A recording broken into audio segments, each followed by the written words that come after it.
Good morning, students. Now we are going to study about 9th standard social science from history, unit 10. The lesson name is Industrial Revolution. Industrial Revolution na தொழிற்புரட்சி. ஏற்கனவே நம்ம இந்த lesson உடைய part 1 பார்த்துருக்கோம்.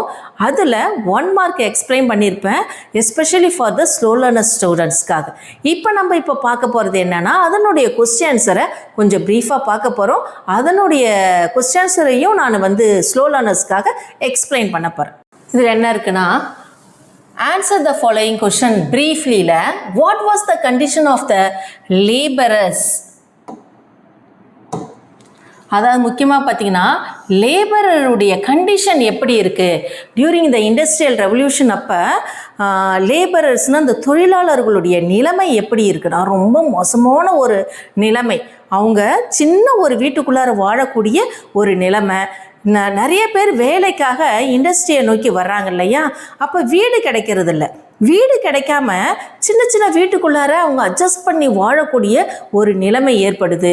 அது மட்டும் இல்லை, ரொம்ப நேரம் அவங்க இண்டஸ்ட்ரியிலே வேலை செய்கிறதால ரொம்ப டயர்டாகி வீட்டுக்கு வரும்பொழுது அவங்களால குக் பண்ண முடியல, அவங்க ட்ரெஸ்ஸை வாஷ் பண்ண முடியல, ஏன் அவங்க வீட்டை நீட்டாக வச்சுக்க முடியல, சுத்தமாக வச்சுக்க முடியல.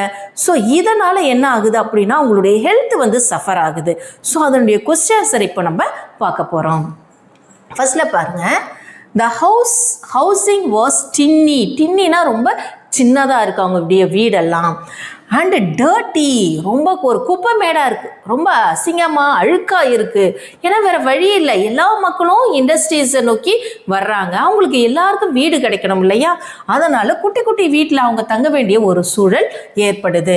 அண்டு சிக்லி, அவங்க அடிக்கடி நோய்வாய்ப்படுறாங்க, ஹெல்த்தியான ஃபுட் இல்லை, ஹெல்த்தியான ஒரு என்விரான்மெண்ட் இல்லை. இன்கம் மட்டும் வருது, ஆனால் ஹெல்த்தியான என்விரான்மெண்ட் இல்லை, ஹெல்த்தியான ஒரு அவங்கள ஹெல்த்தியாக வச்சுக்கவும் முடியல, ஃபுட்டு இல்லை, இந்த மாதிரி கஷ்டங்கள்லாம் அவங்க அனுபவிக்கிறாங்க. அப்போ இதில் பாருங்கள், for the labouring class workers had no time. அவங்களுக்கு நேரம் இல்லை, சமைக்க நேரம் இல்லை, சுத்தம் படுத்த நேரம் இல்லை, வீட்டை நீட்டாக வச்சுக்க நேரம் இல்லை. ஸோ அதனால் என்ன ஆகுது, to clean and or change their own atmosphere, அவங்களுடைய சுற்றுப்புற சூழலை மாற்றவே முடியலன்றாங்க. Next, even if they wished to leading to the outbreak of typhoid, cholera and smallpox. Typhoid fever வருது, அதுக்கப்புறம் காலரா வயிற்றுப்போக்கு வருது, ஸ்மால் பாக்ஸ்னால் என்னது, அம்மை நோய்கள். இந்த மாதிரி சுகாதாரமின்மை காரணமாக இந்த மாதிரி நோய்கள்லாம் வருது. இதுதான் லேபருடைய கண்டிஷனாக இருக்குது during the industrial revolution. Next question பார்ப்போம். நெக்ஸ்ட் பார்த்தீங்கன்னா,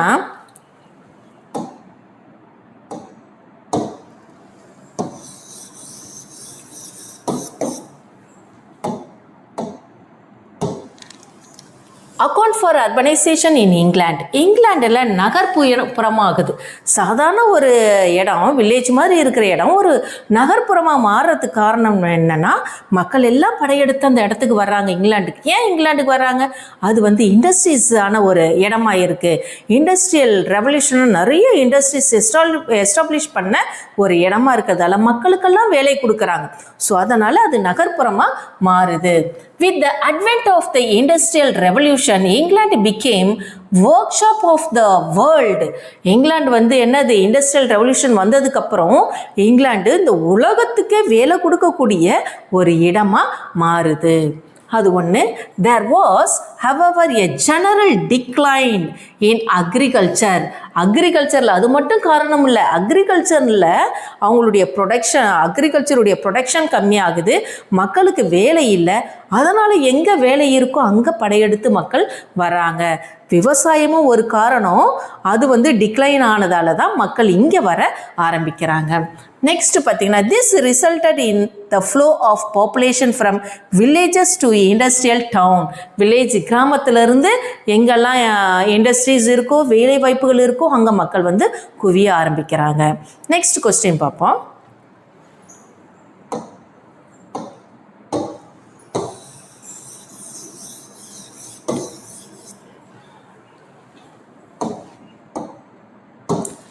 இந்த கொஸ்டினை வந்து நம்ம ஏற்கனவே வந்து 1 மார்க்கில் பார்த்துருக்கோம், இருந்தாலும் இதை பார்ப்போம். ஏற்கனவே என்ன இதில் இருக்குது அப்படின்னு பார்த்தீங்கன்னா, ஹேமார்க்கெட் மெசேக்கர்ன்றது ஒரு சிக்காகோவில் ஒரு ஹேமார்க்கெட்ன்ற ஒரு இடத்துல மக்கள் எல்லாம் கூட்டமாக ஷூட் பண்ணி இறந்துருக்காங்க, போலீஸால் ஷூட் பண்ணி இறந்துருக்காங்க.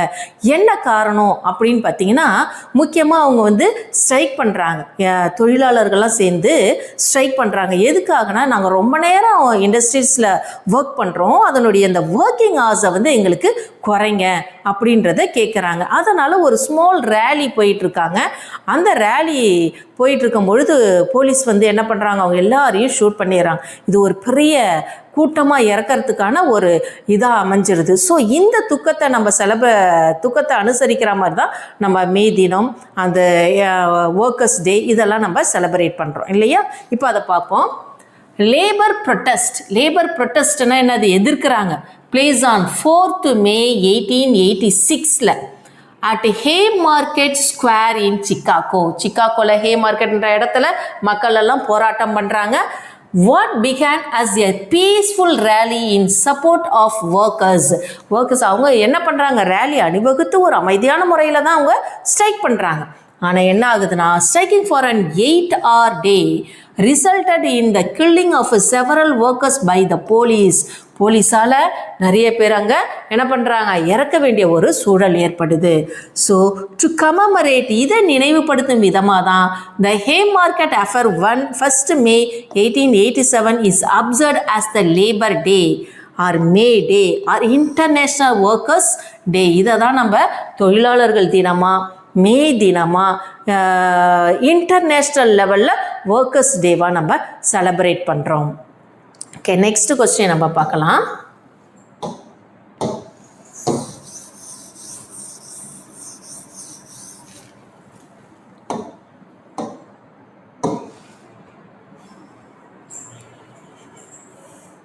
நெக்ஸ்ட் கொஸ்டின் பார்த்தீங்கன்னா, what do you know of Louis Renault? Louis ரெனால்ட்டை பற்றி உங்களுக்கு என்ன தெரியும் அப்படின்றத கேட்குறாங்க. Armand Peugeot produced his first batch of automobiles in 1898. அந்த ஆர்மாண்ட் பியோகட்ன்றவர் என்ன பண்ணுறாரு, இந்த ஃபஸ்ட்டு ஒரு ஆட்டோமொபைல் ஒரு வாகனத்தை என்ன பண்ணுறாரு, தயாரிக்கிறாரு. Next Louis Renault built the குவாட்ரிசைக்கிள்னால் அதுக்கு 4 சக்கரம் இருக்கும். இங்கே பாருங்கள், இதுதான் குவாட்ரிசைக்கிள், 4 சக்கரம். அது வந்து ஒரு என்ஜின் வச்சு அப்படியே மெதுவாக தான் போகும். ஆனால் இது வந்து ஓல்டு மாடலு, இவர் தான் அதை கண்டுபிடிச்சவர்.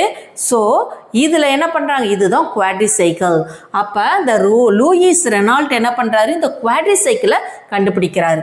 From which he began to produce in large quantities under his company the society Renault ஃப்ரெரர்.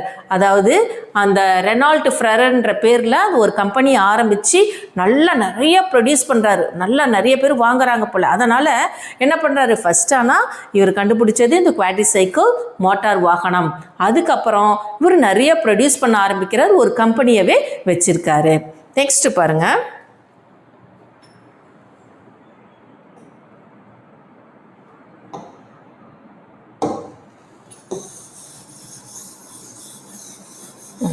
இது வந்து ஒரு மேட்ச் த ஃபாலோயிங்ஸ். இது வந்து என்னன்னு பார்த்தீங்கன்னா ஒரு மேட்ச் த ஃபாலோயிங்ஸ்.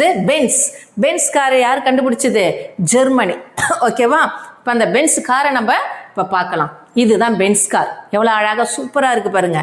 அப்போ இந்த பென்ஸ் காரை ப்ரொடியூஸ் பண்ணுறது எது, ஜெர்மனி.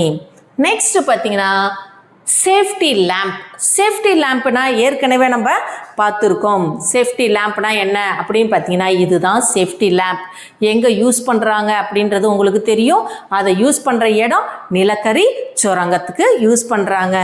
அது வந்து என்னது வரும், செகண்டு சேஃப்டி லேம்ப்னா ஹம்ப்ரி டேவி. அதை கண்டுபிடிச்சவர் யாரு, ஹம்ப்ரி டேவி. சேஃப்டி லேம்பை கண்டுபிடிக்கிறவர் ஹம்ப்ரி டேவி. ஓகே, இது எங்கே யூஸ் பண்ணுறாங்கன்னு ஏற்கனவே நம்ம பார்த்துருக்கோம். நெக்ஸ்ட் பாருங்க, குவாட்ரிசைக்கிள்னாலே உங்களுக்கு தெரியும், 4 சக்கர வாகனத்தை கண்டுபிடிக்கிறாரு. ஓகேவா? அவர் யாரு, லூயிஸ் ரெனால்ட் குவாட்ரிசைக்கிளை கண்டுபிடிக்கிறாரு. நெக்ஸ்ட் பாருங்க, கிரேட் ரெயில் ரோட் ஸ்ட்ரைக். இதுதான் முக்கியமானது. இந்த நீங்கள் ஹேமார்க்கெட் மெசேக்கர் பார்க்குறீங்க இல்லையா, அந்த ஹேமார்க்கெட் மெசேக்கருக்கு முக்கியமான காரணமே இந்த ஸ்ட்ரைக்கு தான். புரியுதா? இந்த ரயில் ரோடு ஸ்ட்ரைக்கு தான். ரொம்ப நேரம் நாங்கள் வேலை செய்கிறோம், நீங்கள் வந்து சம்பளம் கம்மியாக கொடுக்குறீங்க, இதெல்லாம் மாற்றுங்கன்னு கேட்டது தான் எல்லாரையும் என்ன பண்ணியிருக்காங்க, ஷூட்றோம். ஓகே, இதுக்கு முன்னாடி இன்னொன்று கோல்ஃபீல்டு. கோல்ஃபீல்டுனா என்ன? 5th லான்கேஷியர். கோல்ஃபீல்டுனா இதுதான் நிலக்கரி சுரங்கம், நிலக்கரியை எடுக்கக்கூடிய அந்த இடம், இதுதான் என்னது, இந்த கோல்ஃபீல்டு. ஓகேவா? அப்போ கோல்ஃபீல்டுனா நிலக்கரி எடுக்கக்கூடிய இடம் எங்கே இருக்குது அப்படின்னு பார்த்தீங்கன்னா Lancashire. Okay, thank you students. Next பார்ட்டை நெக்ஸ்ட் வீடியோவில் பார்க்கலாம்.